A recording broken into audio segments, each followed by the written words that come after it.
ಇಂದಿನ ವಾಕ್ಯ ಯೋಹಾನನ ಶುಭ ಸಂದೇಶ 6ನೇ ಅಧ್ಯಾಯ 40ನೇ ವಾಕ್ಯ.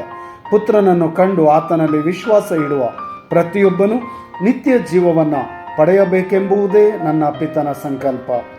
ಅಂಥವನನ್ನು ಅಂತಿಮ ದಿನದಂದು ನಾನು ಜೀವಕ್ಕೆ ಎಬ್ಬಿಸುತ್ತೇನೆ ಎಂದು ನುಡಿದರು. Praise the Lord. ಪ್ರಭು ಯೇಸು ನುಡಿದರು, ಪುತ್ರನನ್ನು ಕಂಡು ಆತನಲ್ಲಿ ವಿಶ್ವಾಸ ಇಡುವ ಪ್ರತಿಯೊಬ್ಬನನ್ನು ನಿತ್ಯ ಜೀವ ಪಡೆಯಬೇಕೆಂಬುದೇ ಪಿತನ ಸಂಕಲ್ಪ. ಪ್ರತಿಯೊಬ್ಬನು ಪ್ರಭು ಯೇಸುವಿನಲ್ಲಿ ವಿಶ್ವಾಸವಿಟ್ಟು ನಿತ್ಯ ಜೀವ ಪಡೆಯಬೇಕು. ಇದು ಸರ್ವಶಕ್ತ ದೇವರ ಸಂಕಲ್ಪ. ಪ್ರಭು ಯೇಸುವಿನಲ್ಲಿ ವಿಶ್ವಾಸ, ಪ್ರಭು ಯೇಸುವಿನಲ್ಲಿ ಅಚಲ ದೃಢ ಸ್ಥಿರ ವಿಶ್ವಾಸ ನಾವೆಲ್ಲರೂ ಗಳಿಸಿಕೊಳ್ಳುವಂತೆ ಈ ಮುಂಜಾನೆ ಸಮಯದಲ್ಲಿ ಪ್ರಭುವಿನ ನಾಮಕ್ಕೆ ಸ್ತೋತ್ರ ವಂದನೆ ಆರಾಧನೆ ಸಲ್ಲಿಸೋಣ.